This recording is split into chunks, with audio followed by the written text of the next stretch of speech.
just for 1 second to stand up because we need the energy. So thank you so much. Let's stretch a little bit and be ready for inclusive leadership. Thank you so much. We know that, we do know that regardless of the industry we're working in, leaders today are the most inspiring and they are the role models in shaping the organization and driving the growth of talent, right? So is it only HR? No. How many of us in the room are HR leaders? Majority women. So we know that leaders have a big responsibility knowing that the world is changing so fast. And why is that? Because the world is changing and the skills of leaders are required to change.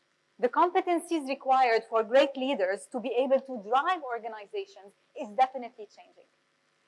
And what does that mean? We have lack of predictability. We don't know what's going to happen tomorrow anymore. So how can leaders with the lack of predictability understand and be able to take action without having people who are ready for the next unknown challenge? So when we talk about unpredictability, we've heard a lot about agility. We've heard a lot about leaders being agile, and yes, they're ready, they're agile. But what do? No single person today is able to plan 2 years in advance, 2 years ahead, right? No single person is able to tell you, be it a business leader or sometimes the CEO, in 2 years what's going to happen. So let's plan accordingly, or let's go there, or let's do it this way. So today, for leaders, it's so important that they are surrounded with diverse workforce just because they need creative ideas to tackle the next unknown challenge. And we know that. Okay, we'll do that, I think. All right. So diversity, I've been talking about diversity for the last 5 years here in the Middle East. So I'm sure that nobody will tell me, already let me ask you the question. How many of you, be it in HR or outside HR, have a DEI strategy within your organization? I can see hands, higher hands. Okay, many. But how does it really reflect on our day-to-day actions, on our day-to-day policies, procedures? So yes, I have worked with a lot of organizations, be it with Schneider or outside Schneider, to support in putting at least a framework around what do we want to do on D&I. But that is not enough. What we learned is, of course, DEI is beyond gender. So for those who have raised their hands about having a DEI strategy, does anyone have a strategy beyond gender balance? So any one of you for 2023 has a plan to do something beyond gender balance? Would you like to share what kind of strategy do you have? Like, what are you going to be focusing on?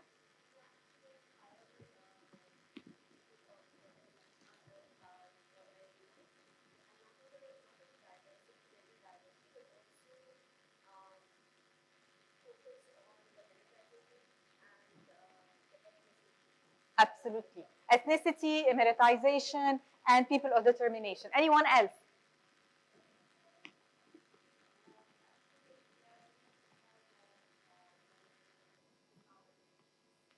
Okay. ERGs.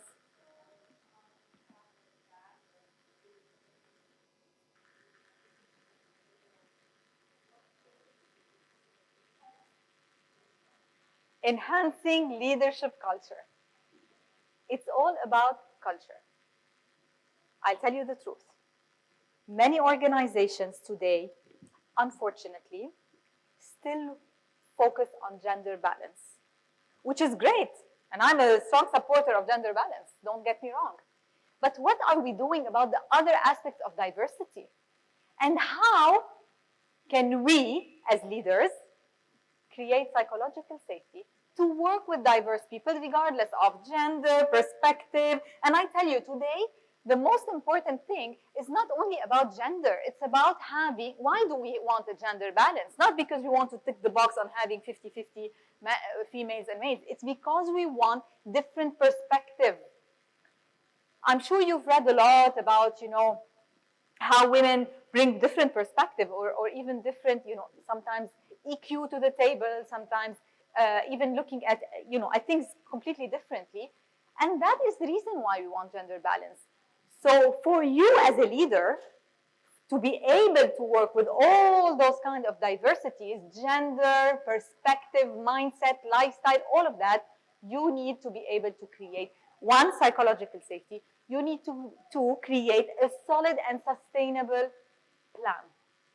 I've seen so many great plans that has zero ROI. I work with leaders, or I meet leaders like you every day in forums, and they say, yes, we have DEI as part of our core values. What are you actually doing? We do unconscious bias trainings. Yes, we have targets for our leaders. It's true. But how can we measure those ROI, and how can we expect from leaders to be more inclusive? What does it mean? We keep on telling our leaders, we need you to be more inclusive. What does it mean? One, let's understand what psychological safety is. What do we want from our leaders to do? I've written the definition of psychological safety, which means, probably many of you know, it means that employees want to be able to raise their voice, say, I don't agree, or come up with a disruptive idea without being challenged or without being penalized for it. And that takes a lot of change of mindset for leaders. So leaders who are used to a top-down approach, leaders who are used to working in a team and telling people, okay, I'm taking the decision, let's just move on.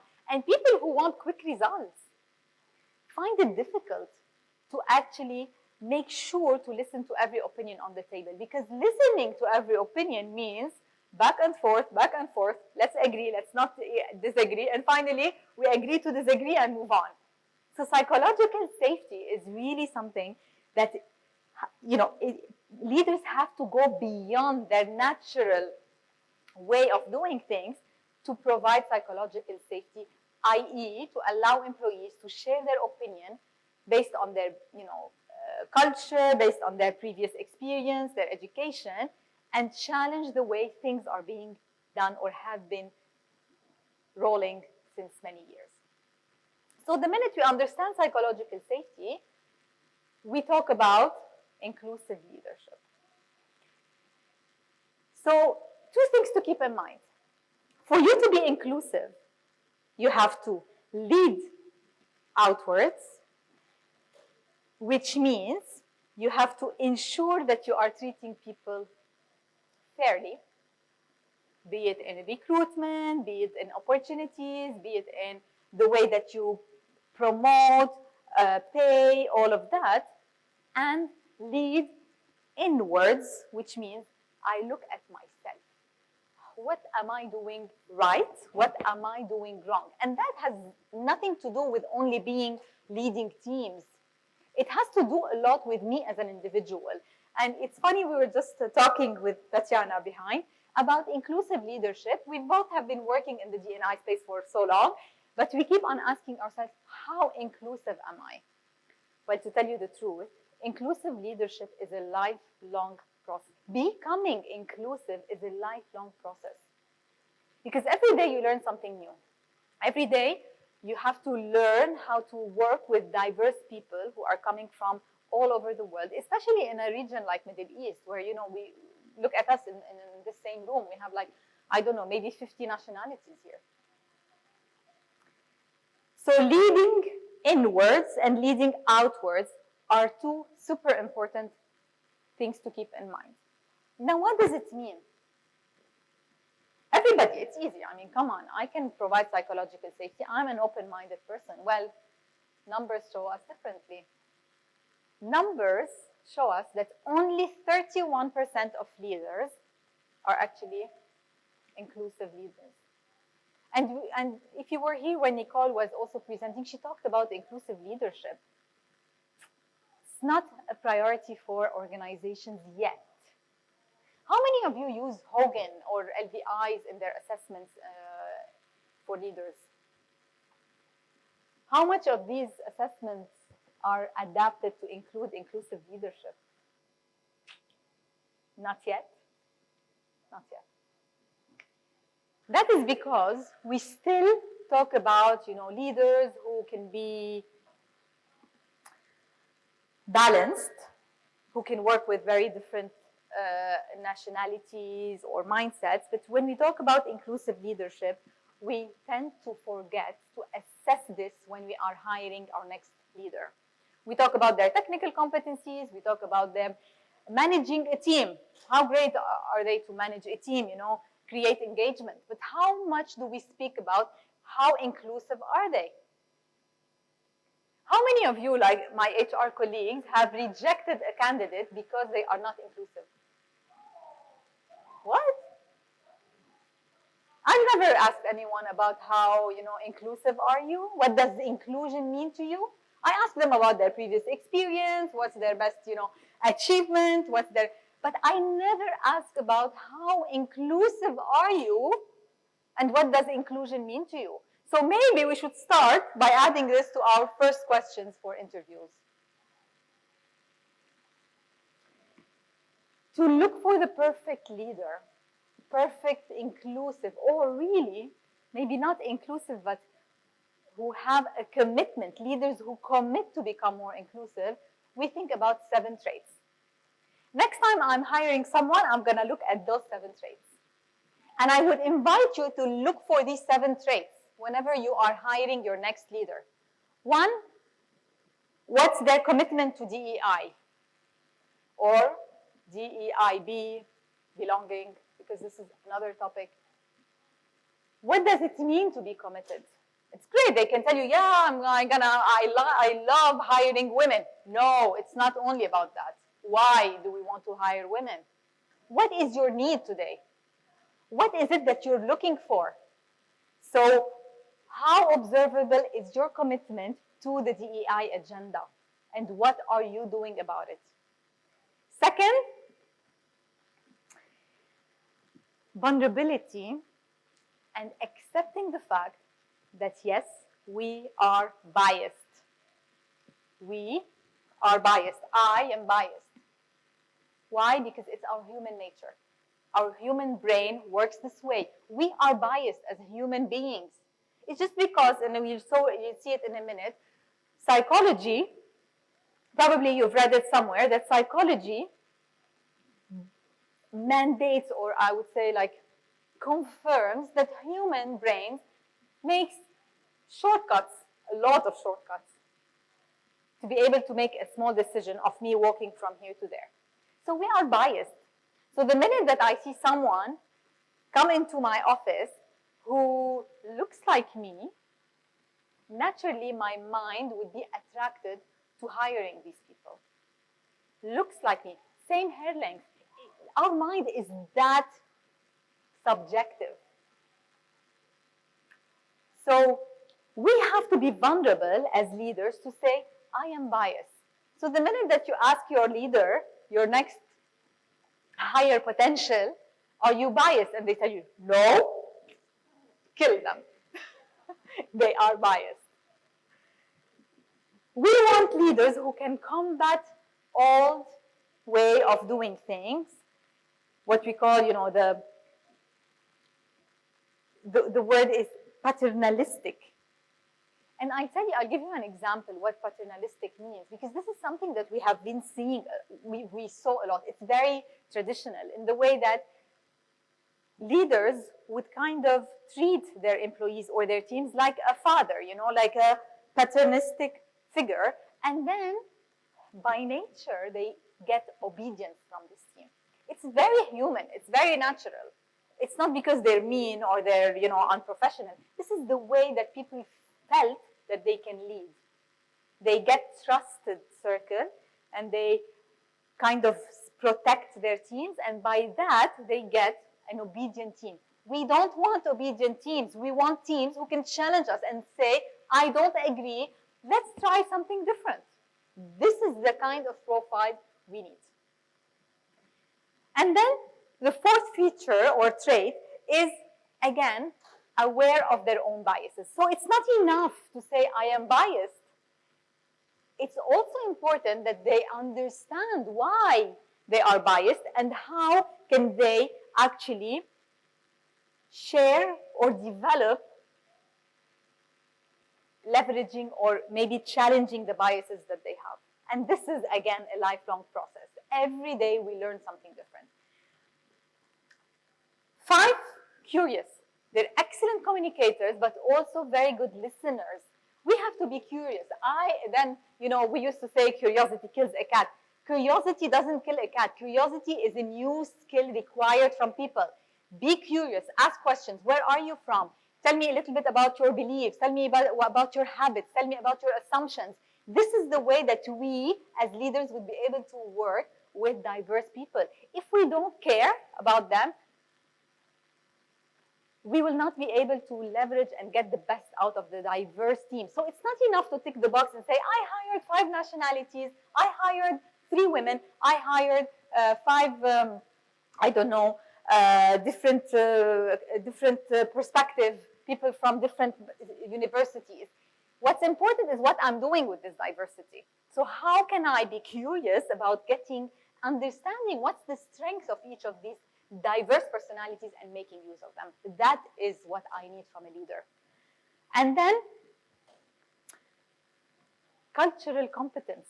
How many of you know or have heard of cultural competence? Can I see hands? Cultural competence. Would you like to tell us more about what you think it is? Or yes? Yes? Accept and know how to deal. Well, this is super, super important. You know what? I'm not going to talk about cultural competence yet because it's so deep, and I'll tell you more about what does it mean for us. So cultural competence is important, and it's about understanding and adapting to the different norms. And finally, team player. We want a team leader who wouldn't only delegate to others. We want them to be, put out their sleeves and tell the team, how can I help you? These are the 7 traits that I hope you would ask in your next interview about. You would ask questions to make sure that the leaders you are hiring or promoting have those 7 traits. And this is inclusive leadership. Talking about cultural competence. Cultural competence is a skill. Similar to inclusive leadership, it's the most important of inclusive leadership. What does it mean? Yes, it's about adapting, understanding, accepting, but you know what's the trick? We tend to believe that we are culturally competent when we have tolerance for others. I work very well with very diverse people. I'm very tolerant and I understand and accept others. It's actually our willingness not only to tolerate and accept, it's actually acknowledge the difference. So it's not my willingness to say, I don't see differences when, I have 6 nationalities in my team.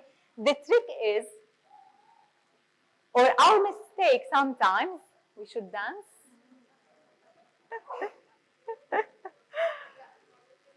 Acknowledging that there's music. So it's not only about saying, you know what, I treat people the same. I don't care from where they're coming from. That is tolerance, because for me, it's like everybody looks alike, so I don't differentiate. But the strength is to actually acknowledge the difference and differentiate accordingly. So I accept people for their differences. I accept that they have different beliefs, and I act accordingly. So when I have someone from my team who celebrates Diwali, I have to accept and celebrate Diwali with them. It's not like, oh, okay, you know what? I don't differentiate. All my team is the same. No, because this person would love to celebrate and take a break on Diwali and get accepted for their need to celebrate that. Similarly to other, be it religion, culture, beliefs, needs, all of that. So this is cultural competence. It's not tolerance. It's my willingness to accept and through actions and behavior, make sure that I show those differences. So if we move on to putting those 7 traits to work. So we've talked about the 7. So how do we help our leaders to gain those? Because of course we're not going to fire our leaders who don't have those 7 traits, but we're going to help them develop those. So how do we get them? First, we said about visible commitment. So encourage your leaders to articulate what does it mean for them when they say, I am an advocate of DEI. What am I doing about it? What am I doing in my processes, my policies? How can I make myself accountable and others accountable? Lead with curiosity. We talked about curiosity. Make sure to support and be open-minded for other perspectives. Not only be curious, but you have to learn how to be open. And also, we talk a lot about psychological safety. So let your team make mistakes. It's okay. That's the way that you learn and others learn.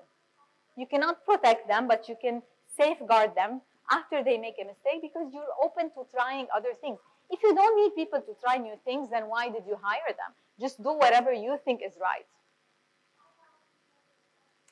Drive awareness of bias. Yes, unconscious bias is an important training, but it's also important to learn and say, I am biased, so what do I do now? And ask people to do the same. I am biased, and what do I do now? Collaboration, we've talked about being a team. So being a team means rolling my sleeves, empowering others to do things, safeguarding them, and then provide that psychological safety to make sure. And believe it or not, I work with a lot of leaders, and I realize that it's very easy to measure if the leader is inclusive or not. How do we measure that? Anyone has an idea? How do we know that if a leader is an inclusive leader?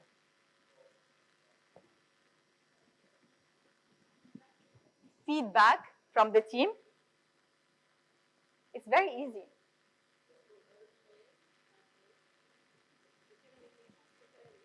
Communication of emails, yes. Sometimes we don't have visibility, but I'll tell you, super easy.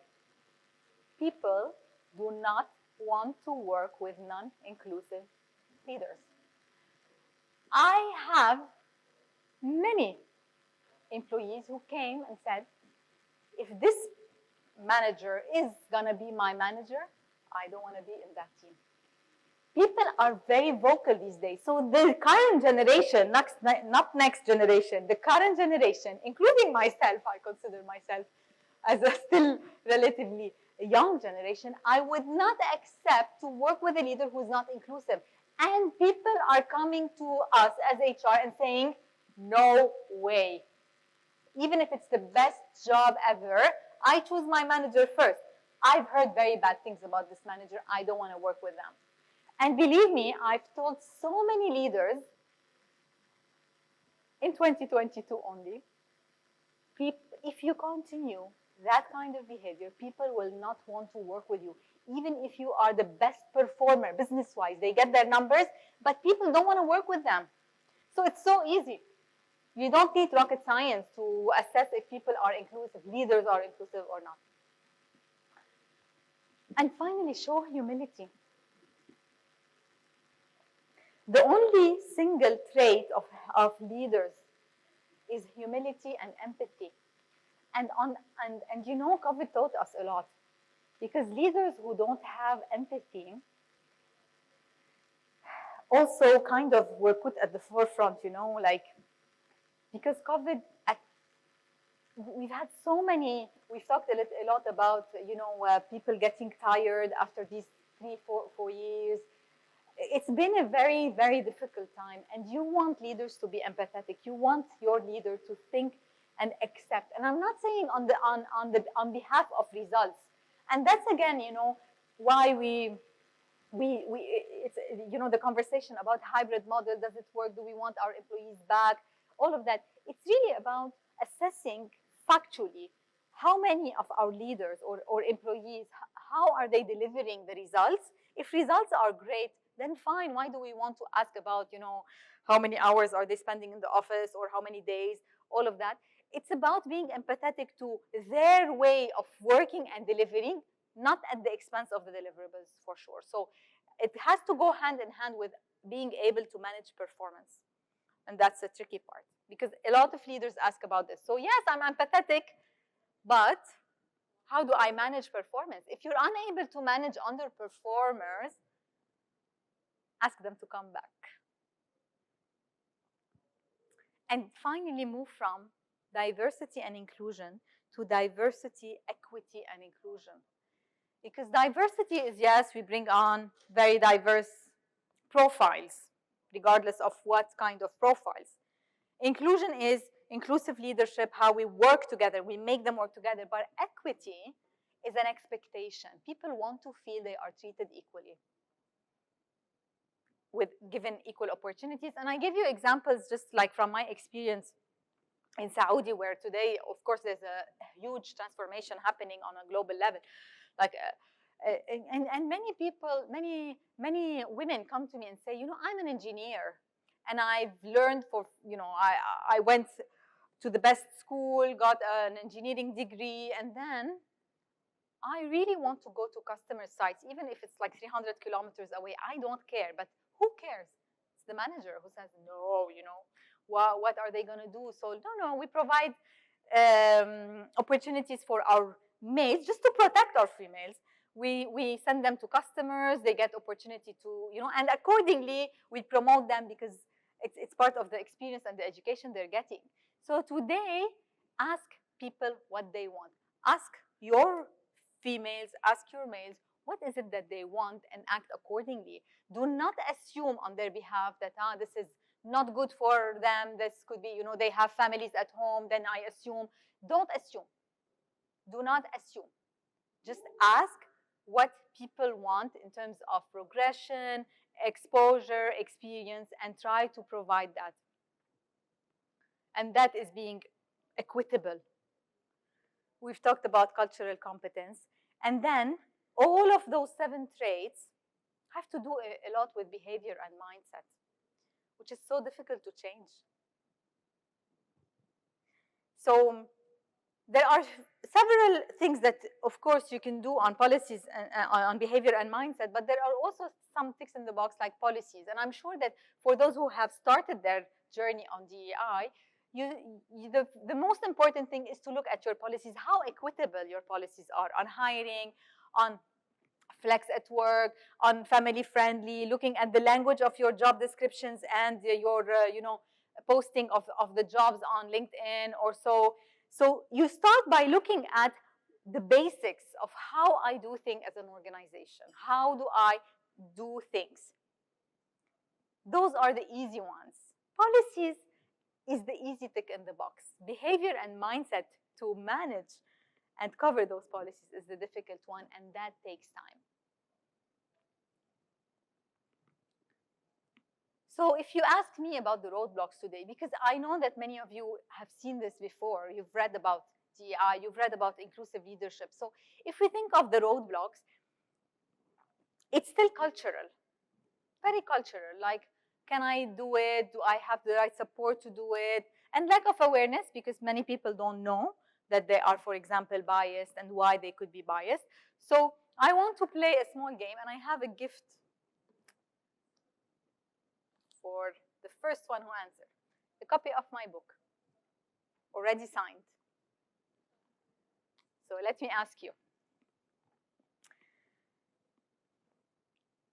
I want to hire a customer success leader. And I have 3 profiles. I have Huda, Ryan, and Joshua. Who would I hire?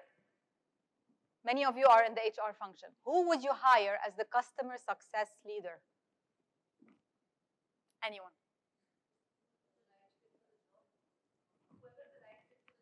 Whoever is the right fit for the job.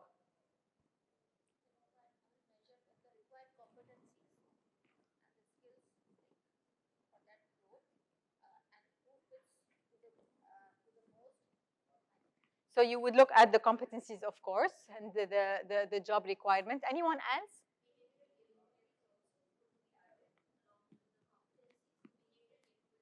Behavioral capabilities. Cultural fit. What does it mean? The attitude.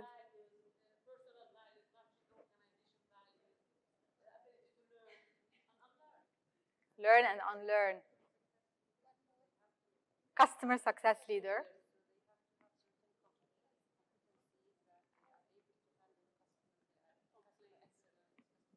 Customer centric, customer. So the skills, basically, the competencies. Sorry?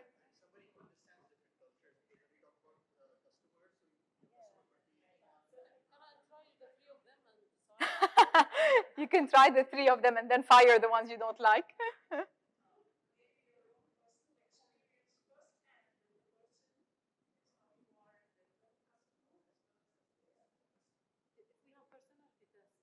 Personality test, yes.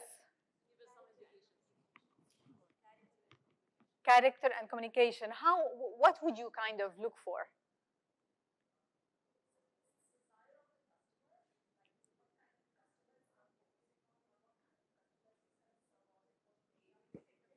Okay. What customers are expecting and how they can drive? Empathy. Who is more empathetic? Inclusive leadership, right? You said? Okay. Yes. Yes. Yes. Yes. Yes.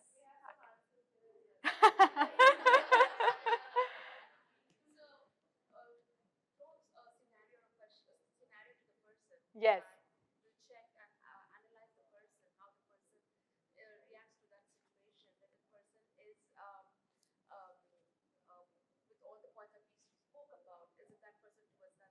Okay.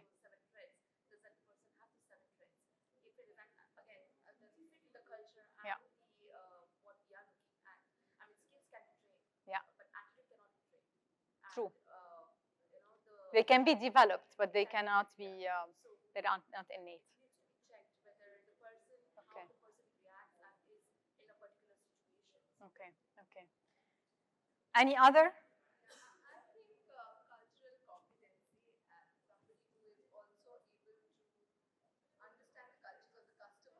Yes.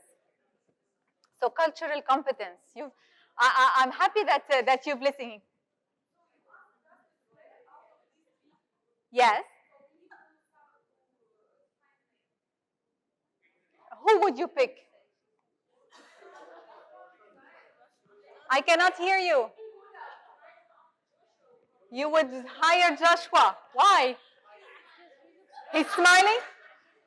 He's smiling. Looks approachable, right? Right? Absolutely. Looks friendly.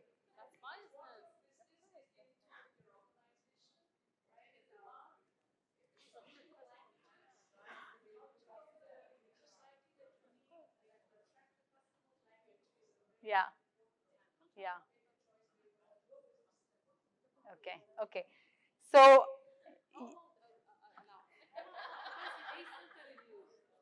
competency-based interviews. Absolutely. But let me ask you one thing. Did you check their experience? Like we talked about inclusive leadership, we talked about character. Team, come on. Huda. And check the photographs. Well, if you have a target on Emiratization, you would hire Huda, I'm sure. Right? Priority would be Huda. I'm joking. But actually, many people would do that. And I can tell, let's not, So if you have a KPI on gender, you would choose Huda. But the truth is, actually, the 3 of them, if you ask about their previous experience, Huda is an Emirati, the first car mechanic. Come on.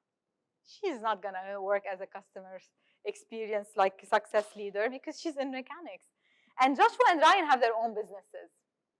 So the question is, forget who they are, look at their experience, and then, yes, what did you say? Attitude, or she said, the 7 traits. I'm going to give her the book because she listened. What's your name? Amruta, okay. Thank you. Congratulations. And for those who would like a copy of the book, you can find it on Amazon. So the final thing we talked about is we are biased. Because when we look at the pictures, naturally we look at someone who's smiling because they're going to be great with customers. So it's our human nature to connect with people who look like us, who think like us, who come from the same university. This is how our human brain works.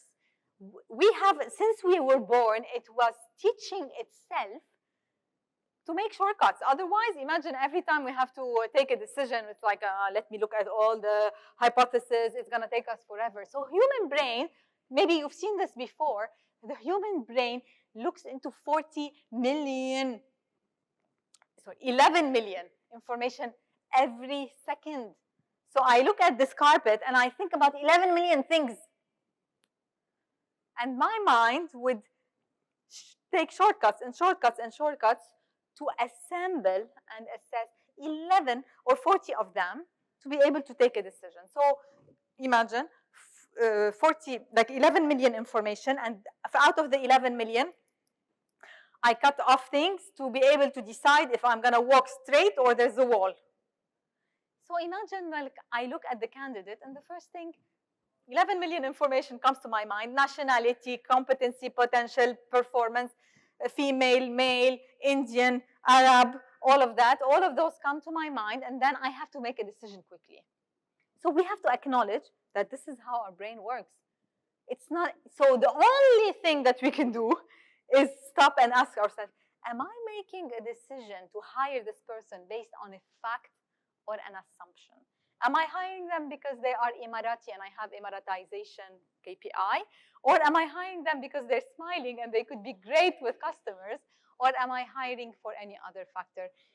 We have to ask ourselves, am I deciding based on a fact or my mind assumption? So time for action, people. I know you want to go home.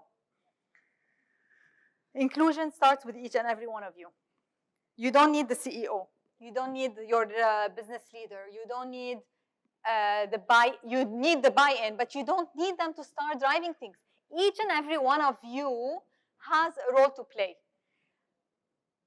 And inclusion does start with each and every one of you, because actually inclusive leadership is not only about the workplace. It's not. Inclusive leadership is looking at people, your peers, your family, your society, and accepting people for who they are, asking about them, and accepting the fact that each and every individual is different. And that is the reason I wrote my book. Every time people ask me, why? It's not because I'm only an HR professional and I've learned so much that I want to share. No. I wrote the book because I wanted people to understand that I am different.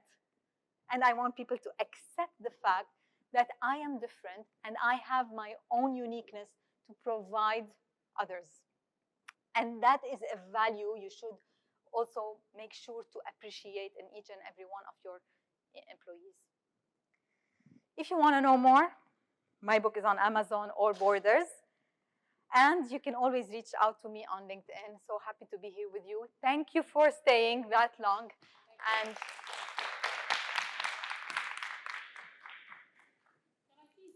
yes. Thank you for the insightful information. Just a mind teaser. You granted her the book, she's but you were a little bit biased. Biased. So she answered the 7, and when she said the 7 traits, I wanted to be honest, everyone would deserve a book. I don't have enough books, but you're right. I mean, it's unconscious bias. Thank you for sharing. Any other questions?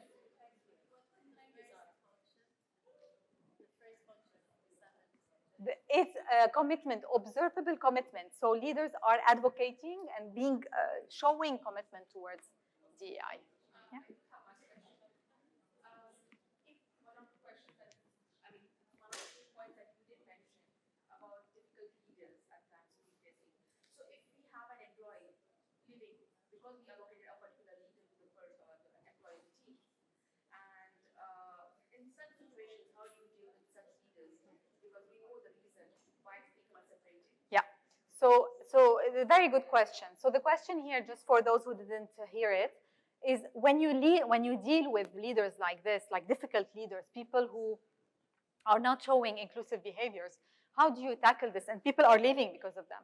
The reality is, and to be very transparent, most of organizations are not very good at managing performance, specifically when it comes to leadership capabilities. You know, if someone doesn't get their numbers, they're fired the next day. But if someone shows non-inclusive behavior, it will take forever for you to take action, I would say.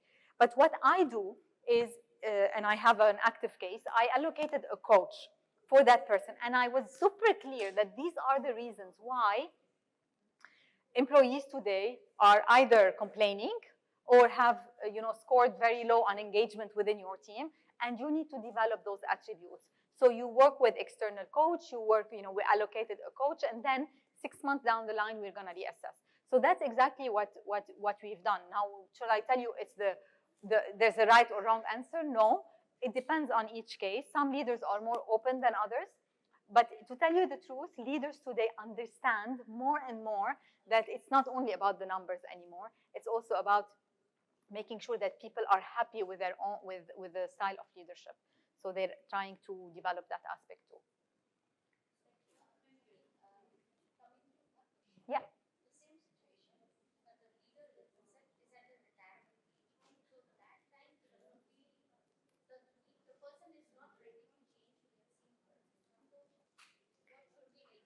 Yes.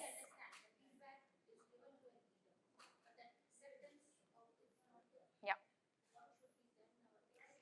So if leaders are close to retirement, or sometimes they don't have to be close to retirement, they're just not open to change, the other way of looking at this is organizational change. So how about you put them as individual contributors, maybe give them a mission that is outside, because otherwise the impact on employees is not something you can tolerate anymore. Again, people are not afraid anymore, like 10 years ago when they would say, okay, this is how my leader works. They would come to you and say, I'm leaving, I'm moving teams, so today it's very critical that you manage these kind of situations. Either you move them as individual contributors, kind of a consultant, you stay, you consult, but then the direct reporting is someone else. That's another way of managing. Or then you have to tell them also, like, look, you have to change, or you have to show. But usually it's much more difficult to change because we talked about mindset and behavior, which is much more difficult. So I would look into organizational change. What can I do? Think outside the box of managing my headcount, but at the same time give opportunities for people to stay motivated. Any other question? All right. Thank you so much and have a wonderful evening.